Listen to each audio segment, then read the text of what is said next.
Hello, Storyworks Junior readers. I'm Lauren Tarshis, and once again, I am so excited to welcome you to this special video read aloud of my story, The Flaming Sky. This article is about one of the most famous air disasters in all of history, the explosion of the Hindenburg. I predict that you are going to be fascinated, and I'm eager to dive right in. So let's get started. On the night of May 6, 1937, 14-year-old Werner Franz felt like the luckiest kid on earth. But in just minutes, he would be in the middle of one of the worst disasters ever.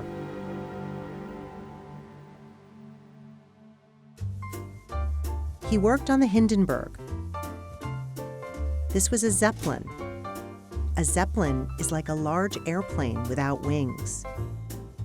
In the 1920s and 1930s, Zeppelins ruled the skies.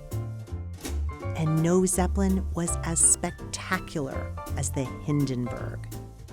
It was the biggest, fastest, safest passenger aircraft ever built. It made trips between Germany and America. In America, it was more famous than any movie star. Werner grew up in Germany. That's where Zeppelins were invented and where the Hindenburg was built. The 1930s were hard and dangerous years there.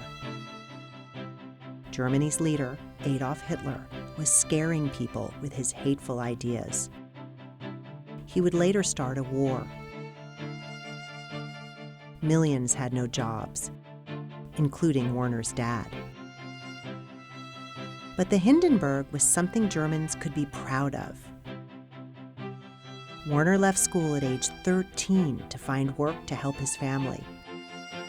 He was lucky to get a job washing dishes and cooking for the Hindenburg crew. Each trip took him far from Germany's troubles. He had no idea that his adventure would end in tragedy.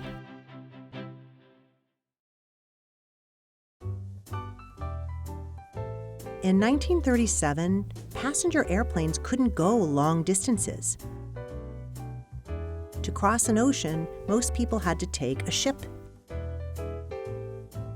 It could take up to 10 days. But the Hindenburg could speed across the ocean in just 2.5 days. The Zeppelin was huge. It was longer than 2 football fields. Hindenburg passengers stayed on 2 floors of beautiful rooms. They slept in fancy cabins.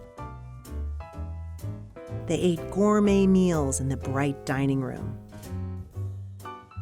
And the views! Unlike airplanes, Zeppelins flew close to the ground. When passengers stood at a Zeppelin's big glass windows, they couldn't believe the sights below. They'd see European castles and glittering cities.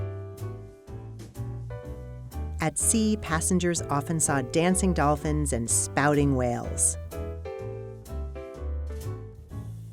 Much of the space inside the body of the aircraft was taken up by 16 large gas cells. These were bags of hydrogen gas. They helped lift the aircraft into the sky like a balloon. But hydrogen is extremely flammable. The smallest spark could cause a huge explosion. Still, German Zeppelins had flown more than 1 million miles without any accidents. And the Hindenburg's trip across the ocean had gone well. It was supposed to land in New Jersey on the morning of May 6. But a storm slowed the Zeppelin down. Finally, around 7 p.m., it prepared to land in Lakehurst, New Jersey. Family and friends of passengers waited in a big field. men from the U.S. Navy were there to grab the Hindenburg's landing ropes and pull the Zeppelin to the ground. The Zeppelin slowly lowered. Children in the crowd cheered. Movie cameras filmed the landing. The first sign of trouble was a small flame at the back of the Zeppelin. It was flicking like a snake's tongue. People in the crowd stared. All of a sudden, kaboom! Werner heard an explosion. He turned to see a wall of fire racing toward him. Then the front of the Zeppelin jerked up. This sent him crashing to the floor. He slid back, heading straight toward the wide-open jaws of the monstrous fire. He felt sure he would burst into flames. And then, splash! A shower of water from a burst tank soaked him from head to toe. Werner rose to his feet. Then he saw a small door in the side of the Zeppelin. He kicked it open. He didn't know how high in the sky he was, but if he didn't jump, he would die. So Werner threw himself through the door into the flaming sky.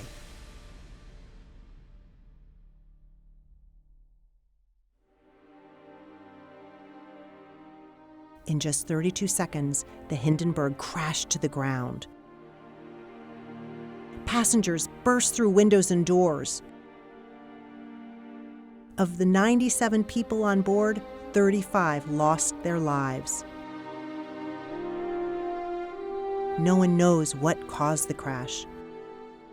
Most experts believe a leak in one of the gas cells must have led to the explosion. That was all it took to destroy the Zeppelin.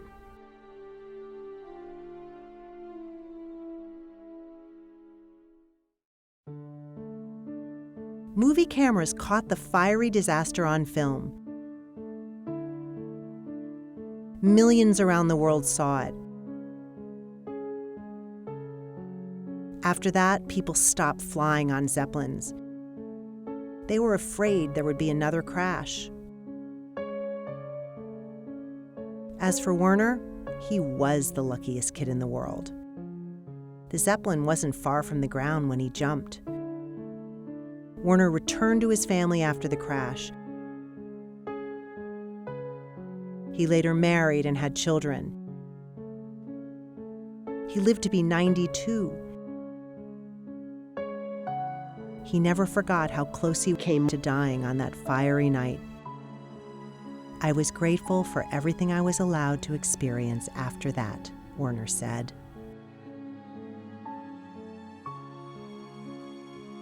I hope this video read aloud really helped you get a sense of what it was like to actually fly on the Hindenburg. That's really my goal for these video read alouds, to bring my stories to even more life for you. And I love doing them, and I can't wait to see you next time.